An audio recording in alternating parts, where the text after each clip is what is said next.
Hello student, मैं Yogesh Kumar Singh next IAS में आप सभी लोगों का बहुत स्वागत करता हूं। आशा करता हूं नेक्स्ट आईएएस अनुभव थर्ड के साथ आप लोगों का अनुभव काफी शानदार रहा होगा। तो चलिए आज हम लोग नेक्स्ट आईएएस अनुभव थर्ड के आईआर मिसलेनियस पार्ट पर चर्चा करते हैं। तो चलते हैं पहले क्वेश्चन की ओर। भारत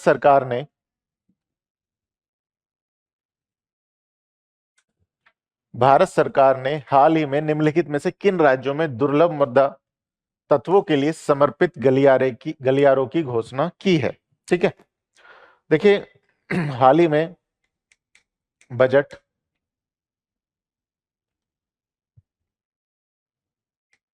2026-27 प्रस्तुत किया गया। ठीक है, इस बजट में दुर्लभ मृदा तत्वों के लिए दुर्लभ मृदा रेयर अर्थ कॉरिडोर्स की घोषणा की गई है। ठीक है, ये हमारे 4 राज्यों में उड़ीसा, आंध्रा, तमिलनाडु एंड केरला में स्थित होगा। देखिए दुर्लभ मृदा तत्वों यानी रेयर एलिमेंट्स की अगर हम बात करें,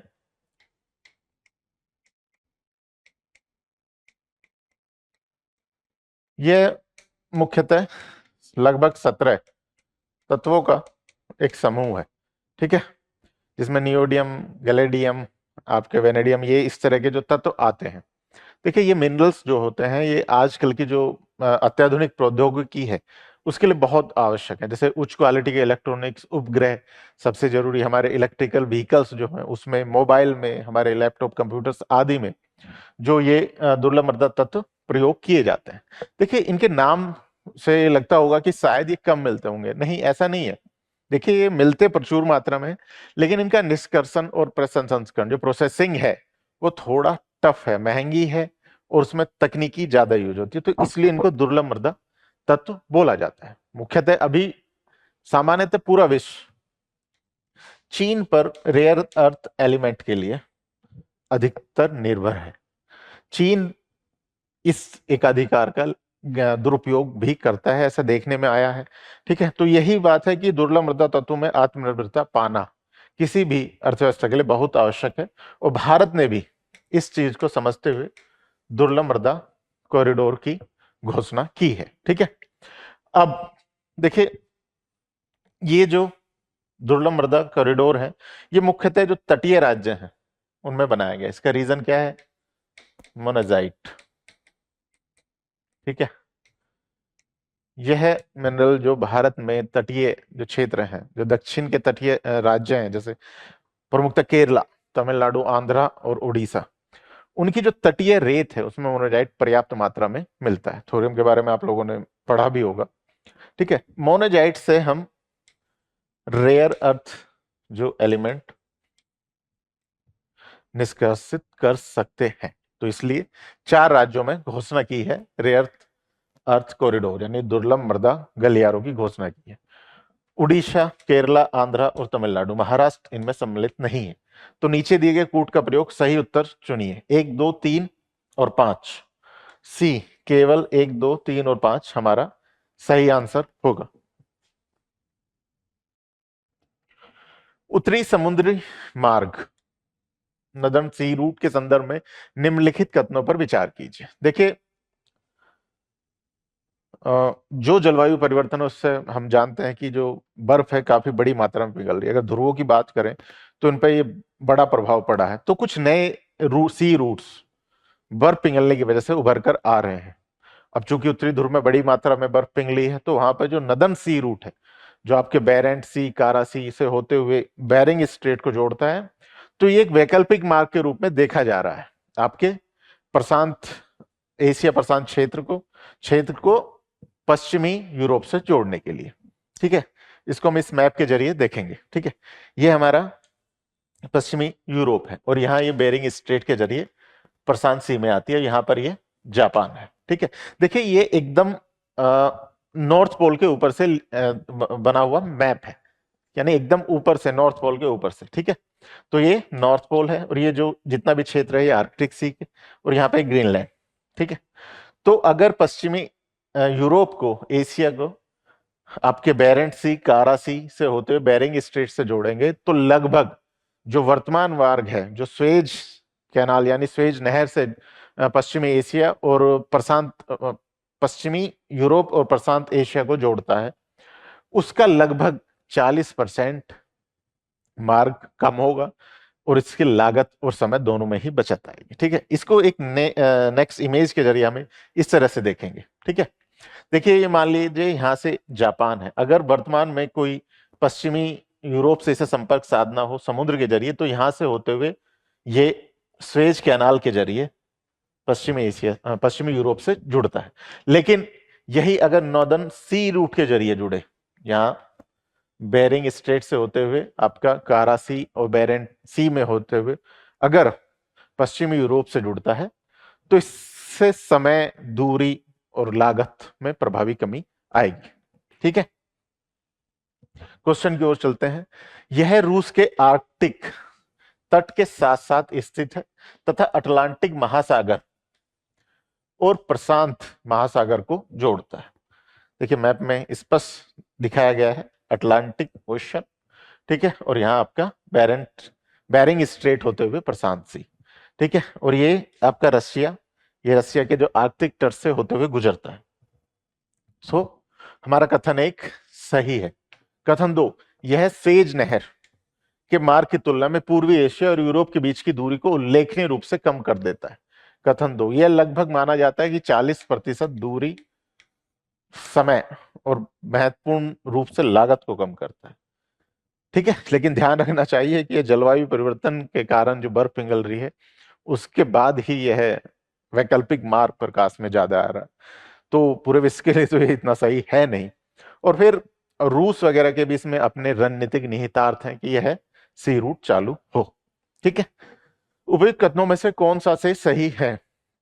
सी, 1 और 2 दोनों सही है। नेक्स्ट क्वेश्चन की ओर चलते हैं।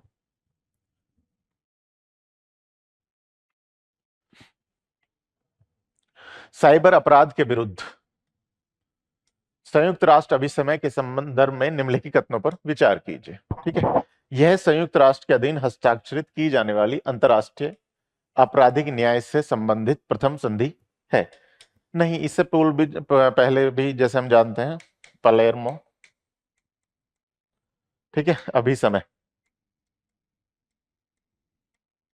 पलेर्मो कन्वेंशन, ये अंतरराष्ट्रीय अपराध से संबंधित है। ठीक है, और अगर हम बात करें सिर्फ साइबर अपराध की, तो इससे पहले भी बुडापेस्ट अभिसमय भी इससे पूर्व आ चुका है। तो कथन 1 हमारा सही नहीं है। यह साइबर अपराधों से संबंधित जांच में देशों को डिजिटल साक्ष्य साझा करने तथा सहयोग करने के लिए एक रूपरेखा प्रदान करती है। कथन 2 सही है, यह विधिक रूप से बाध्यकारी संधि है। अगर कोई इस पर हस्ताक्षर करता है तो विधिक रूप से बाध्यकारी है कि डिजिटल साक्ष्यों को साझा करे और सहयोग करे। ठीक है, यहां ध्यान रखने की बात है कि भारत ने अभी तक इस पर हस्ताक्षर नहीं किए। कथन 3, जो देश इस अभिसमय का अनुमोदन करते हैं वे इसके प्रावधानों के प्रति विधिक रूप से बाध्य हो जाते हैं। कथन 3 भी हमारा सही है। बुडापेस्ट अभिसमय विधिक रूप से बाध्य नहीं था, लेकिन अगर हम बात करें साइबर अपराध के विरुद्ध संयुक्त राष्ट्र अभिसमय की, तो यह विधिक रूप से बाध्य हो जाता है।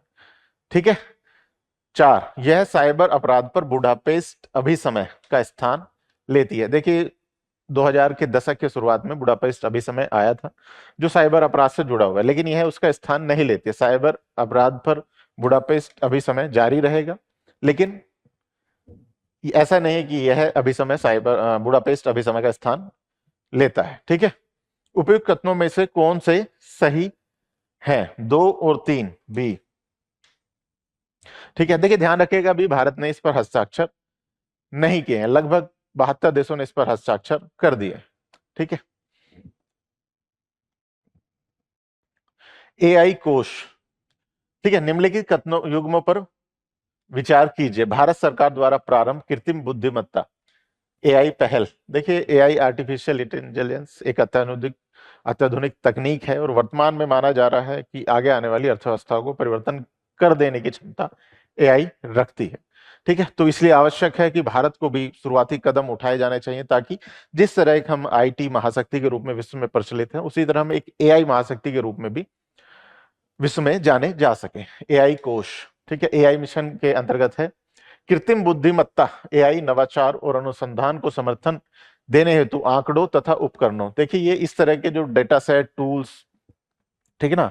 इस तरह के जो डेटा सेट टूल, ये हमें इसका एक निक्षेपागार है, ठीक है, यानी डिपॉजिटरी है, जो हमें एआई डेटा सेट टूल्स और इन्वायरमेंट प्रदान करता है कि हम एआई से संबंधित नवाचारों का परीक्षण कर सके।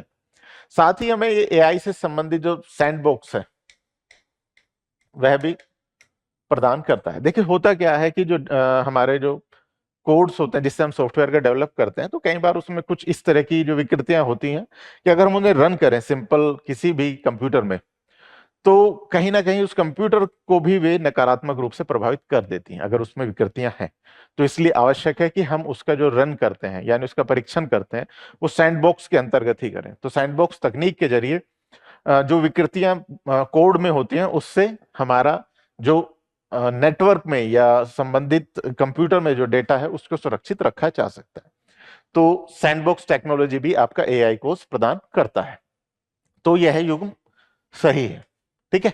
भारत जैन, ठीक है, देखिए ये एक लार्ज लैंग्वेज मॉडल पर आधारित जनरेटिव एआई,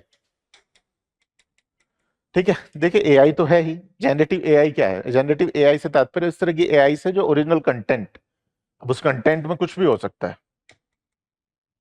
आपका टेक्स्ट हो, इमेज, ठीक है, टेक्स्ट हो, इमेज हो, कोई सॉफ्टवेयर कोड हो या वीडियो वगैरह, ये भी हो सकता है। तो जनरेटिव एआई से तात्पर्य ऐसी एआई से जो ओरिजिनल कंटेंट जो बनाए, ठीक है। तो भारत जैन, ठीक है, department of science and technology का यह एक लार्ज लैंग्वेज मॉडल पर आधारित जनरेटिव एआई प्लेटफॉर्म है, ठीक है, जो विभिन्न जो भारतीय लैंग्वेज है उन पर कार्य करता है, ठीक है। जो कि भारतीय जो विविधता है, भाषाई विविधता है, सांस्कृतिक विविधता है, उसको भी ये संरक्षण प्रदान करता है। भारत केंद्रित बहुभाषीय जनरेटिव कृत्रिम बुद्धिमत्ता मॉडल का विकास, यह भी सही है। भारत जैन, जैसा कि हमने बताया, जनरेटिव एआई है जो भारतीय भाषाओं पर आधारित, अभी मुख्यतः ही है हिंदी और इंग्लिश में ही है, ठीक है। और इसके साथ साथ धीरे धीरे इसका विस्तार अन्य भाषाओं में भी किया जा रहा है। इसके अतिरिक्त एक फैक्ट, जैसे अभी एआई समिट हुई तो उसमें भारत का एक प्रमुख लार्ज लैंग्वेज मॉडल सर्वम, जो कि एक निजी कंपनी का है, वह भी लॉन्च किया गया है। भारत में लार्ज लैंग्वेज मॉडल के मामले में ये एक बड़ी उपलब्धि मानी जा रही है, ठीक है, सर्वम। भारत विस्तार, ठीक है, कृत्रिम बुद्धिमत्ता आधारित प्रणालियों का उपयोग करते हुए डिजिटल भुगतान अवसंरचना का विस्तार नहीं। देखिए भारत विस्तार भारत में कृषि तकनीकों में एआई का प्रयोग करने का एक प्रयास है, ठीक है। इसको हाल ही में बजट में इसकी घोषणा भी की गई, ठीक है। इसमें क्या है कि आपका कृषि संबंधी जो एआई तकनीकें हैं, जैसे आईएमडी का जो मौसम पूर्वानुमान प्रदान करना, बाजार संबंधित मूल्य या कृषि से रिलेटेड कुछ भी क्वेश्चन है आप उससे पूछ सकते हैं, ठीक है। इसमें क्या है कि जो एग्री स्टैक है वो भी इसी के साथ इनबिल्ट है। आपके Indian council of agriculture research ICAR का जो ज्ञान कोश है वह भी इसमें इनबिल्ट है। आईएमडी के पूर्वानुमान, बाजार मूल्य, साथ ही जो सरकारी योजनाएं हैं वह पूरी तरह से भारत विस्तार के साथ इनबिल्ट कर दी गई। तो मुख्यतः कृषि संबंधी जो भी जानकारी चाहिए वो आपको भारत विस्तार एआई मॉडल द्वारा प्रदान की जाएगी, ठीक है। इसमें इसका उद्देश्य है कि कृषि में एआई का उपयोग कर लागत को कम करना, उत्पादकता को बढ़ाना और ज्ञान आधारित कृषि को बढ़ावा देना है। उपयुक्त में से कितने युग्म सही सुमेलित हैं? बी, केवल 2 युग्म सही सुमेलित है। ट्रेड बजूका अथवा अवपीड़न रोधी साधन, एंटी कवर्जन इंस्ट्रूमेंट, शब्द जो कभी कभी समाचारों में देखा जाता है, मुख्यतः निम्नलिखित में से किस संगठन से संबंधित है? यूरोपीय संघ। देखिए है क्या कि अभी हमारा विश्व जो विभिन्न चुनौतियों से जूझ रहा है, इसमें एक प्रमुख है कि व्यापारिक युद्ध, ठीक है, जिसमें एक दूसरे पर व्यापार संबंधी दबाव डाले जाते हैं। हाल ही में हम देख रहे हैं कि भारत भी टैरिफ से जूझ रहा है जो कि यूएस द्वारा लगाए गए हैं। और यूएस और चाइना के बीच ये जो मतलब व्यापार युद्ध है ये तो लंबे समय तक जारी है ही, ठीक है। तो यूरोपीय यूनियन ने जो 2023 में एंटी कोर्जन इंस्ट्रूमेंट यानी अवपीड़न रोधी साधन ये लागू किए गए। इसमें ऐसे जो कुछ नियम बनाए गए कि अगर कोई अन्य देश, ठीक है, व्यापार संबंधी दबाव ईयू पर डालता है तो ईयू इनका सहारा ले सकती है। इसमें क्या है, जैसे टैरिफ बढ़ावा देना, ठीक है, आयात निर्यात पर कुछ प्रतिबंध लगाना, ठीक है, इस तरह के कुछ नियम हैं। ठीक है, ट्रेड बजूका तो ये यूरोपीय संघ से संबंधित है। देखिए, बजूका एक सामान्यतः एक एंटी टैंक जो रॉकेट होता है, जो कि पश्चिमी देशों में सेकेंड वर्ल्ड वॉर के समय से यूज किया जाता है। तो जो सामान्यतः बजू एक जो म्यूजिकल इंस्ट्रूमेंट है उससे ये शब्द आया था, और एक ये एंटी टैंक रॉकेट है, तो इसी का एक यूज करते हुए इसका नाम एंटी कोएर्जन जो इंस्ट्रूमेंट है उनका नाम ट्रेड बजूका भी रखा हुआ है। सो ऑप्शन ए यूरोपीय संघ सही आंसर होगा। भारत के निम्नलिखित राज्यों पर विचार कीजिए। गुजरात, महाराष्ट्र, आंध्र प्रदेश, तमिलनाडु।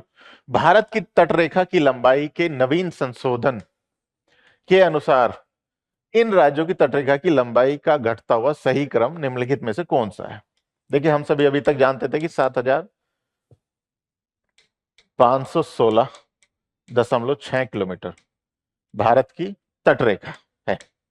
ठीक है, लेकिन हाल ही में जो सर्वे हुआ है उसके अनुसार एमएचए ने, यानी मिनिस्ट्री ऑफ होम अफेयर्स, गृह मंत्रालय ने जो आंकड़े जारी किए हैं, 11,098.8 किलोमीटर भारत की नवीन तटरेखा है। देखिए, अब इसमें है क्या, देखिए यहां एक ध्यान रखिएगा, 1960 के दशक में पुराना तटरेखा से संबंधित सर्वे हुआ था, तो उस समय तकनीकें कम थी और उतनी अत्याधुनिक भी नहीं थी। ठीक है, तो अब क्या है, अब ड्रोन मैपिंग, ठीक है, जियो स्पेशल सर्वे, ठीक है, आपके उपग्रहों का प्रयोग बड़ी मात्रा में, नवीन तकनीकें, ठीक है, और जैसा कि हम जानते हैं कि जो एक संशोधित पैमाने का उपयोग किया है, जो पुराना आंकड़ा था वो 1:45 लाख पर था, और जो नवीन पैमाना है वो 1:2.5 लाख पर है। इससे स्पष्ट है कि तटरेखा को नापने में शुद्धता तो आएगी। ठीक है, ऐसा नहीं है कि भारत की तटरेखा, भारत ने कोई क्षेत्र अपने अंतर्गत लाया है उसकी वजह से बढ़िया, बल्कि तटरेखा नापने में जो शुद्धता आई है उसकी वजह से। अब देखिए, एक होता है तटरेखा विरोधाभास, इसके बारे में हमने पिछली बार भी चर्चा की थी, यानी कोस्ट लाइन पैराडॉक्स। ठीक है, यह ज्यामितीय संबंधी इस तरह का विरोधाभास है कि अगर तटरेखा नापने में हम जितनी ज्यादा शुद्धता लाएंगे तो उतनी ही ज्यादा तटरेखा की लंबाई बढ़ेगी। क्योंकि देखो, तटरेखा में विभिन्न प्रकार के एंगल होते हैं, कुछ छोटे होते हैं, कुछ बड़े होते हैं। बड़े सामान्यतः पकड़ में आ जाते हैं, लेकिन अगर हम अधिक शुद्धता लाएंगे तो वो एंगल छोटे भी पकड़ में आएंगे, जिससे तटरेखा की लंबाई ऑटोमेटिक बढ़ जाएगी। ठीक है, तो ये तटरेखा विरोधाभास भी एक महत्वपूर्ण कारण है। और जैसा कि सरकार ने संसद में बताया भी था कि सामान्यतः कुछ ऑफशोर आइलैंड्स, कुछ ऐसे द्वीप थे जो पिछली बार तटरेखा जो तटरेखा नापने का जो सर्वे था उस दौरान छूट गए थे, तो उसके वजह से भी थोड़ी लंबाई में वृद्धि हुई है। ठीक है, देखिए, ये यहां पर सभी राज्यों और जो प्रमुख द्वीप समूह है उनकी लंबाई, तटरेखा की लंबाई दी गई है। सबसे अधिक अंडमान एंड निकोबार, ठीक है, 3,083.50 किलोमीटर। इसके उपरांत गुजरात 2,340.62 किलोमीटर। महाराष्ट्र आपका 877.97 किलोमीटर है। वहीं जैसा कि क्वेश्चन में बताया गया है, आंध्रा 1,053.07, और वहीं तमिलनाडु 1,068.69। तो क्वेश्चन की ओर चलते हैं। गुजरात, अंडमान निकोबार का सबसे अधिक इसी की लंबाई है, उसके बाद तमिलनाडु, आंध्र प्रदेश और आपका महाराष्ट्र। ठीक है, सो 1,4,3,2 हमारा सही आंसर होगा। ठीक है, देखिए यहां पर सभी प्रमुख राज्यों की जो तटरेखा है, जो राज्य हैं, जो तटीय राज्य हैं उनकी और तटीय द्वीप हैं उनकी रेखा, तटरेखा बताई गई है। तो एक आप मोटा मोटा इसके बारे में जानकारी रखिए, क्योंकि इस तरह के क्वेश्चन पूछे जा सकते हैं। अब्राहम समझौतों के संदर्भ में निम्नलिखित कथनों पर विचार कीजिए। ठीक है, देखिए लगभग 2020 में अब्राहम समझौतों की एक श्रृंखला हुई। ठीक है, इसमें मुख्यतः मध्यस्थता यूएसए द्वारा की गई। उस समय भी राष्ट्रपति ट्रंप ही थे जिनका पहला कार्यकाल चल रहा था। ठीक है, तो यह है क्या कि इजराइल और अरब देश इनके बीच संबंधों को सामान्य करने के लिए समझौतों की एक श्रृंखला है। सर्वप्रथम यूएई इस समझौते के लिए राजी हुआ। ठीक है, उसके उपरांत बहरीन, इन दोनों ने ही सर्वप्रथम समझौता किया। फिर उसके उपरांत मोरक्को ने समझौता किया और वहीं इस तरह के समझौते का दावा आपका सूडान ने भी किया। ठीक है, तो यह समझौतों की एक श्रृंखला है। ठीक है, जो इजराइल और अरब देश जो हैं उनके बीच संबंधों को सामान्य करने के समझौते हैं। देखिए इसका अगर नाम हम दें अब्राहम, देखिए ईसाई यानी क्रिश्चियनिटी, इस्लाम और जुडाइज्म यानी यहूदी, ये जो धर्म है इनके लिए अब्राहम, ठीक है, एक पवित्र पूर्वज है।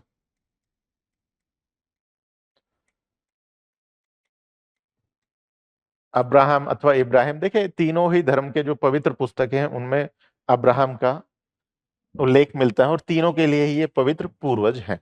तो ये शांति और मतलब श्रद्धा का भी प्रतीक है। तो इसीलिए इन समझौतों को अब्राहम अकॉर्ड्स भी कहा गया, यानी अब्राहम समझौते भी कहा गया। कथन एक की ओर चलते हैं, ये ऐसे समझौते हैं जिनका उद्देश्य इजराइल और कुछ अरब देशों के बीच राजनीतिक संबंधों को सामान्य बनाना है। कथन एक सही है। कथन दो, प्रारंभिक समझौता इजराइल, संयुक्त अरब अमीरात, सऊदी अरब के बीच हस्ताक्षरित हुआ था। कथन दो हमारा सही नहीं। देखिए प्रारंभिक समझौता मैंने अभी कहा कि संयुक्त अरब अमीरात यानी यूएई इस पर राजी हुए थे और यूएई और बहरीन के द्वारा प्रारंभिक समझौता किया गया था। सऊदी अरब तक द्वारा अभी तक कोई ऐसा समझौता नहीं किया गया है। कथन दो हमारा सही नहीं है। उपयुक्त में से कौन सा से कथन सही नहीं है? बी, केवल दो कथन सही नहीं है। नेक्स्ट क्वेश्चन की ओर चलते हैं। व्यापक परमाणु परीक्षण प्रतिबंध संधि, CTBT, comprehensive nuclear test ban treaty, ठीक है, 1996 में इसको अडॉप्ट किया गया है यूएन महासभा के द्वारा। ठीक है, इसका उद्देश्य है कि परमाणु हथियारों के परीक्षण पर पूर्णतः प्रतिबंध लगाना और परमाणु यानी नाभिक के हथियारों के निरस्त्रीकरण को बढ़ावा देना। ठीक है, ठीक है। इससे पूर्व 1963 में भी पार्शियल टेस्ट बैन ट्रीटी, इस नाम से हम जानते हैं, संधि की गई थी। इसमें क्या था कि वातावरण में, भारी अंतरिक्ष में, समुद्र में या समुद्र के अंदर, जल के भीतर परमाणु परीक्षण पर रोक लगाई गई थी। ठीक है, भारत ने पार्शियल टेस्ट बैन ट्रीटी यानी जो 1963 में आई थी इस पर हस्ताक्षर किया था। ठीक है,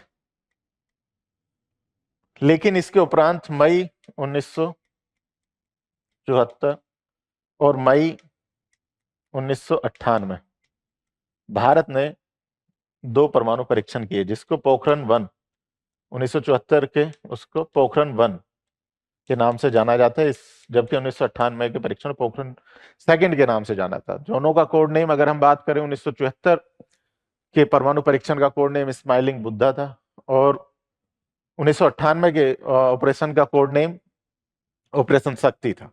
ठीक है, यही रीजन है जब हमारे ऑपरेशन शक्ति सफल हुआ तो 11 मई को हम प्रतिवर्ष राष्ट्रीय तकनीकी दिवस, नेशनल टेक्नोलॉजी डे मनाते हैं। देखिए अभी हम बात कर रहे थे कि जो पार्शियल टेस्ट बैन ट्रीटी है उस पर भारत ने 1963 में हस्ताक्षर किया था। यहां ध्यान रखना चाहिए कि पार्शियल टेस्ट बैन ट्रीटी भूमिगत परीक्षणों पर रोक नहीं लगाती थी। ठीक है, लेकिन जो ये 1996 में अडॉप्ट की गई यूएन महासभा द्वारा अडॉप्ट की गई व्यापक परमाणु परीक्षण प्रतिबंध संधि यानी सीटीबीटी भारत ने इस पर अभी तक हस्ताक्षर नहीं किए हैं। ठीक है, भारत का मानना है कि यह निशस्त्रीकरण को चयनात्मक बढ़ावा देती है, यानी इसमें अगर समय निर्धारित नहीं है तो इससे ऐसे नाभिकीय निशस्त्रीकरण का कोई फायदा नहीं है। तो इसलिए भारत ने इस पर अभी तक हस्ताक्षर नहीं किए। कथन एक, यह सैन्य अथवा असैन्य किसी भी उद्देश्य के लिए सभी प्रकार के परमाणु परीक्षण विस्फोटों को प्रतिबंधित करती है। कथन एक सही है। जैसा कि पार्शियल टेस्ट बैन ट्रीटी के मामले में तो भूमिगत परीक्षणों को प्रतिबंधित नहीं करती थी, यह सभी प्रकार के परीक्षणों को प्रतिबंधित करती है। यह संधि के अनुपालन के अंतरराष्ट्रीय सत्यापन की निगरानी के लिए एक व्यापक परमाणु परीक्षण प्रतिबंध संधि संगठन CTBTO की व्यवस्था प्रदान करती है। कथन दो भी सही है। कथन तीन, भारत इस संधि का हस्ताक्षरकर्ता नहीं है। कथन तीन भी हमारा सही, जैसे कि हमने चर्चा की कि भारत ने संधि पर अभी तक हस्ताक्षर नहीं किए हैं। ठीक है। कथन चार, इस संधि के लागू होने के 30 वर्ष हाल ही में पूर्ण हुए हैं। देखिए, हम जानते हैं 1996 में इस संधि को अडोप्ट किया गया था। ठीक है, तो अडोप्ट करने के 3 साल पूर्ण हो चुके हैं, लेकिन चूंकि अभी तक इतने देशों ने इसे हस्ताक्षर यानी सिग्नेचरी और रेक्टिफाई नहीं किया है जितना इसको लागू होने के लिए आवश्यक है, तो यह संधि अभी तक लागू ही नहीं हुई है। ठीक है, तो कथन चार हमारा सही नहीं है। जब लागू ही नहीं हुई तो वर्ष कैसे पूर्ण हो गए। ठीक है, उपयुक्त कथनों में से कौन से सही है? 1, 2, 3 बी, केवल 1, 2 और 3 सही। ऑप्शन बी हमारा सही आंसर होगा। निम्नलिखित युग्मों पर विचार कीजिए। नतांज, ईरान, सही। ठीक है, देखिए नतांज यह एक न्यूक्लियर एनरिचमेंट साइट है ईरान की। नतांज, फोर्दो और इस्फहान। देखिए, इसको मैप के थ्रू देखते हैं। यह ईरान है। ठीक है, यहां पर नतांज स्थित है और ये फोर्दो और इस्फहान। इसके अलावा अराक, बुशहर आदि भी इसके न्यूक्लियर एनरिचमेंट साइट्स हैं जहां पर यह परमाणु बम के लिए अपना जो न्यूक्लियर रेडियोएक्टिव मटेरियल उसको एनरिचमेंट को बढ़ावा देता है। ठीक है, 2025 में जब 12 डे वार हुआ ईरान तथा इजराइल और यूएस के बीच,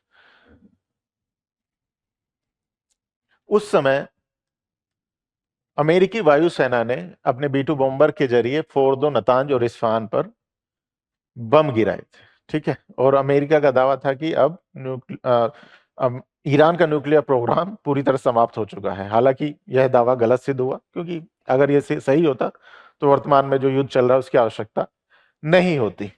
ठीक है, सो नतांज यह युग सही है, यह ईरान में स्थित है। देखिए, नतांज के साथ साथ आप फोर्दो, इस्फहान, बुशहर इन शहरों को भी याद रखिए। ये भी ईरान के प्रमुख शहर हैं जो कि चर्चा में रहे हैं हाल ही में। प्रमुख कारण यही है क्योंकि ये न्यूक्लियर एनरिचमेंट साइट्स हैं।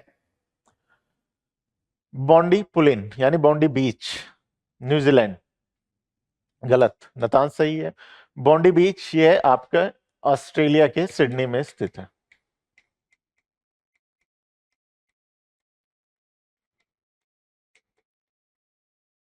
देखिए, इसको मैप के थ्रू देखिए, यह ऑस्ट्रेलिया है। ठीक, और यहां पर ये सिडनी है। हाल ही में जो बॉन्डी बीच पे एक यहूदी उत्सव हनुक्का के दौरान एक आयोजन चल रहा था, जहां पर कुछ मतलब 2 IS यानी इस्लामिक स्टेट के द्वारा प्रभावित आतंकियों ने जो नागरिकों पर हमले किए, जिसमें लगभग 10 से 15 नागरिकों की मृत्यु हुई। एक प्रमुख बात यह थी कि इसमें जो एक आतंकी था वह भारतीय नागरिक था जो ऑस्ट्रेलिया में रहता था। ठीक है, सो हमारा ये गुम सही नहीं है। बॉन्डी बीच न्यूजीलैंड नहीं बल्कि सिडनी ऑस्ट्रेलिया में स्थित है। डॉनबास इजराइल, गलत। देखिए, डॉनबास पिछले 3-4 साल से, क्या पिछले 1 दशक से काफी चर्चित क्षेत्र है। यह एक सांस्कृतिक क्षेत्र माना जाता है जो यूक्रेन है, यूक्रेन के पूर्वी भाग में स्थित है। हालांकि माना जाता है इसका कुछ भाग रूस में भी आता है, लेकिन लगभग अधिकांश भाग इसका यूक्रेन के अंतर्गत ही आता है। लेकिन रूस यूक्रेन युद्ध के उपरांत लगभग डोनबास का 90% क्षेत्र रूस के अधीन है। ठीक है, ध्यान रखिएगा कि यह दो ओब्लास्ट, ओब्लास्ट मतलब रूस और यूक्रेन में भारत के राज्य के समानांतर यूनिट मानी जा सकती है। यह यूक्रेन के लुहांस्क और डोनेट्स्क ओब्लास्ट का एक प्रमुख भाग है। ठीक है, तो डोनबास यूक्रेन में स्थित है, लेकिन युद्ध के उपरांत वर्तमान में लगभग इसका जो 90% हिस्सा है वह रूस के अधीन है। उपयुक्त दिए गए युग्मों से कितने सही हैं? केवल एक युग्म, नतांश ईरान सही है। नेक्स्ट क्वेश्चन की ओर चलते हैं। रासायनिक हथियार अभिसमय CWC 1993 में यह यूएन महासभा द्वारा अडॉप्ट किया गया था, और ये प्रभाव में आया था आपके लगभग 1997। ठीक है, रासायनिक हथियार अभिसमय के संदर्भ में निम्नलिखित कथनों पर विचार कीजिए। यह रासायनिक हथियारों के विकास, उत्पादन, अधिग्रहण, भंडारण तथा उपयोग को प्रतिबंधित करता है। कथन एक सही है, रासायनिक हथियारों के, ठीक है, उत्पादन, भंडारण, उपयोग आदि को प्रतिबंधित करता है। इसका क्रियान्वयन रासायनिक हथियारों के निषेध के लिए संगठन OPCW, ठीक है, यह एक संगठन है जो इसका क्रियान्वयन करता है। यानी रासायनिक हथियार अभिसमय का क्रियान्वयन रासायनिक हथियारों के निषेध के लिए संगठन OPCW के द्वारा किया जाता है। ठीक है, देखिए यह कथन भी सही है। OPCW, देखिए इसने रासायनिक हथियारों को कंट्रोल करने के लिए और खत्म करने के लिए वाकई में एक उल्लेखनीय कार्य किया है। इन्हीं कार्यों को मान्यता प्रदान करने के लिए 2013 में शांति का नोबेल पुरस्कार OPCW को प्रदान किया गया। कथन 3, यदि कोई सदस्य देश किसी अन्य सदस्य देश के अभिसमय के अनुपालन पर संदेह करता है तो वह आपत्ति आधारित निरीक्षण, चैलेंज इंस्पेक्शन का अनुरोध कर सकता है। कथन 3 सही है। जैसा कि हम देखेंगे सीरिया में, जब सीरिया में मामले में इस तरह में देखा गया था कि वहां पे कुछ रासायनिक हथियारों के प्रयोग की बात की गई थी। ठीक है, तो इसमें सामान्य है कि अगर अभिसमय के अनुपालन पर संदेह है तो अन्य सदस्य देश आपत्ति आधारित निरीक्षण का अनुरोध कर सकता है OPCW के लिए। 4, भारत में मंत्रिमंडल सचिवालय के अंतर्गत स्थित राष्ट्रीय रासायनिक हथियार अभिसमय प्राधिकरण NACWC इस अभिसमय क्रियान्वयन के लिए उत्तरदायी है। कथन 4 भी सही है। देखिए 2002 में, ठीक है, जो रासायनिक हथियार अभिसमय, भारत ने इसको लागू करने के लिए 2002 में अधिनियम पारित किया। इसी अधिनियम के तहत NACW का गठन किया गया, जो भारत में कैबिनेट सेक्रेटेरिएट यानी मंत्रिमंडल सचिवालय के अंतर्गत कार्य करता है। उपयुक्त कथनों में से कौन से सही हैं? डी, 1, 2, 3 और 4, चारों कथन सही हैं।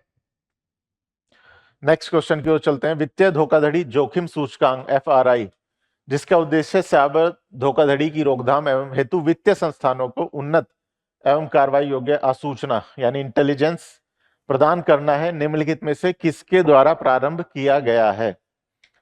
संचार मंत्रालय। देखिए हाल ही में जो वित्तीय धोखाधड़ी जोखिम सूचकांक जारी किया गया, ठीक है, इसके तहत जो मोबाइल नंबर है उनको मीडियम, ठीक है, यानी मध्य, उच्च और अत्यधिक उच्च जोखिम संबंधी रेटिंग प्रदान की जाती है। ठीक है,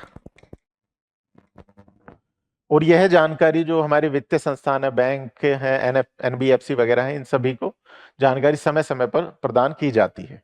ठीक है, अब उनकी फिर जिम्मेदारी बनती है ग्राहकों को वित्तीय धोखाधड़ी से रोकना। ठीक है, तो यह संचार मंत्रालय द्वारा प्रारंभ किया गया है। देखिए, हम जानते हैं कि जो भारत में साक्षरता तो ठीक ठाक स्थिति में पहुंच गई, लेकिन फिर भी ई साक्षरता और वित्तीय साक्षरता के मामले में कहीं ना कहीं हम थोड़े अभी भी उस स्थिति तक नहीं पहुंचे हैं।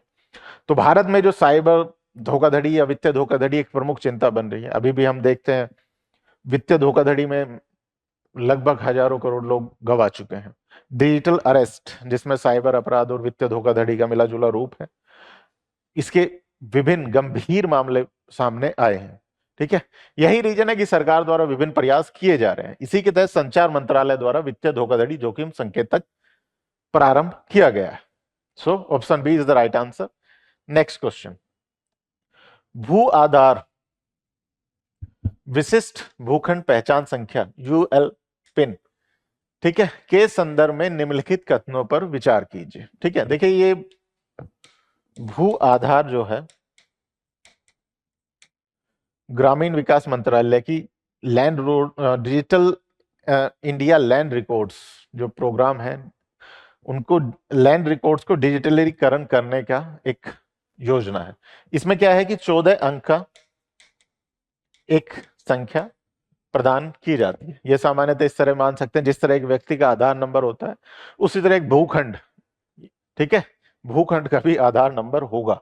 ठीक है, और वो भूखंड का आधार नंबर आपके देशांतर अक्षांश वगैरह इनसे जुड़ा हुआ होगा। ठीक है, ये ग्रामीण विकास मंत्रालय की पहल है जो लैंड रिकॉर्ड्स का भारत में डिजिटलीकरण करना है, इसका एक उद्देश्य है। कथन एक, यह भारत में प्रत्येक भूखंड को 14 अंकों की एक विशिष्ट पहचान संख्या प्रदान करता है। अभी हमने चर्चा की, सही है, प्रत्येक भूखंड को 14 अंकों की विशेष पहचान संख्या, यानी ये उस भूखंड का आधार नंबर होगा जिस तरह व्यक्तियों का आधार नंबर होता है। कथन दो, यह भूमि संसाधन विभाग, ठीक है, डिपार्टमेंट ऑफ लैंड रिसोर्सेज द्वारा प्रारंभ की गई एक पहल है। कथन दो हमारा सही है। ठीक है, यह विभाग मंत्रालय के अधीन ही कार्य करता है, जैसा कि हमने अभी चर्चा की।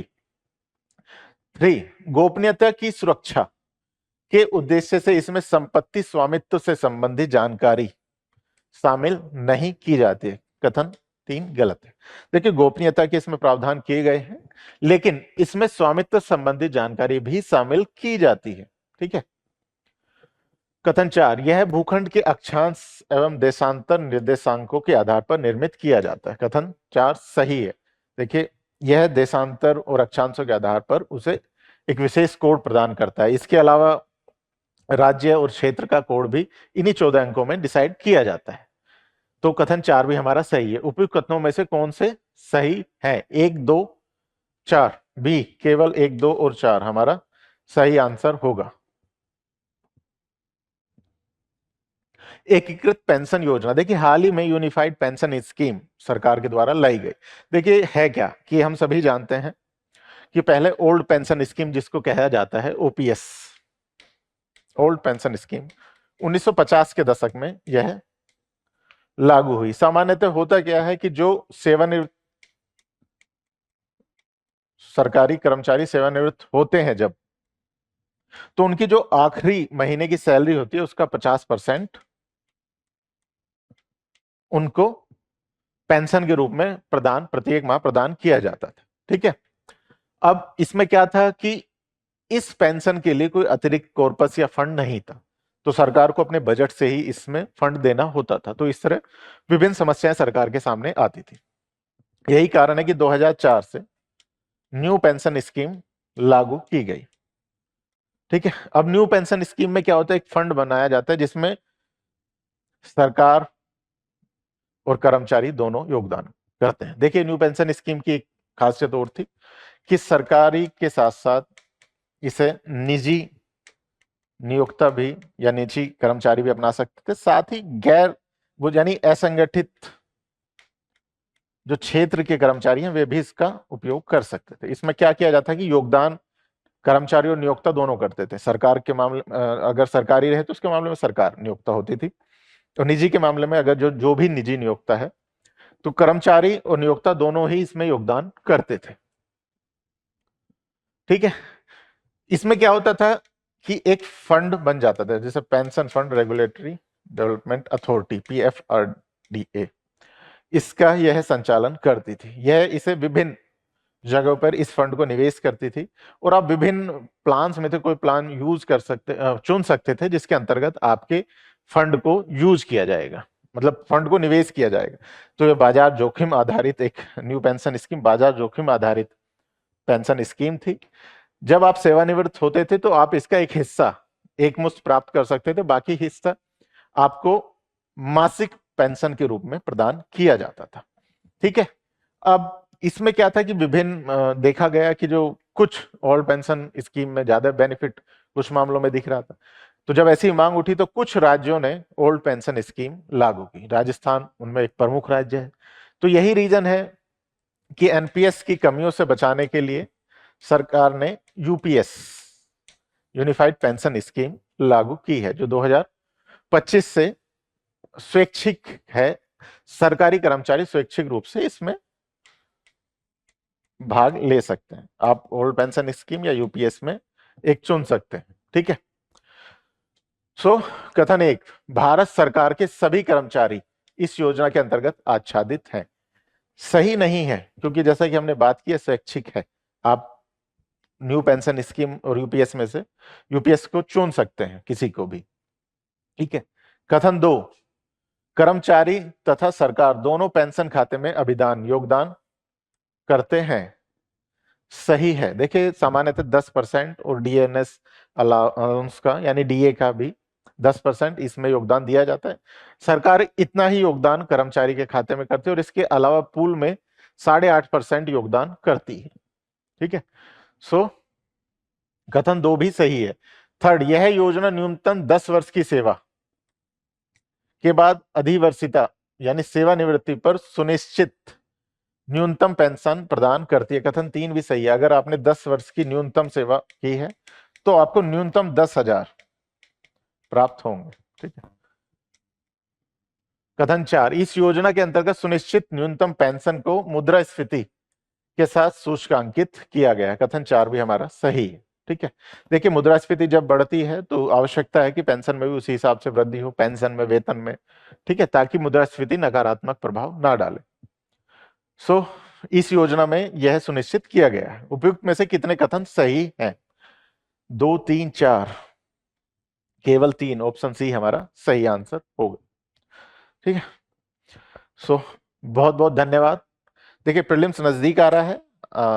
देखिए ध्यान रखिएगा, प्रीलिम्स के 4 मुख्य स्तंभ होते हैं, पॉलिटी, इकोनॉमी, हिस्ट्री, ज्योग्राफी। ठीक है, इनमें आपकी पकड़ अच्छी होना आवश्यक है। इसके अतिरिक्त हम बात करें इन्वायरमेंट, साइंस एंड टेक और करंट अफेयर्स, ये मुख्यतः आपके करंट अफेयर्स से भी जुड़े हुए रहते हैं। ठीक है, लेकिन जो 4 आधार स्तंभ है उन पे आपकी पकड़ मजबूत होना आवश्यक है। ठीक है, तो लगातार रिवीजन करते रहिए, मॉक टेस्ट भी लगाइए ताकि आपको अपनी मजबूती और कमियों का पता चले। ठीक है, बहुत बहुत धन्यवाद आप लोगों का। जय हिंद।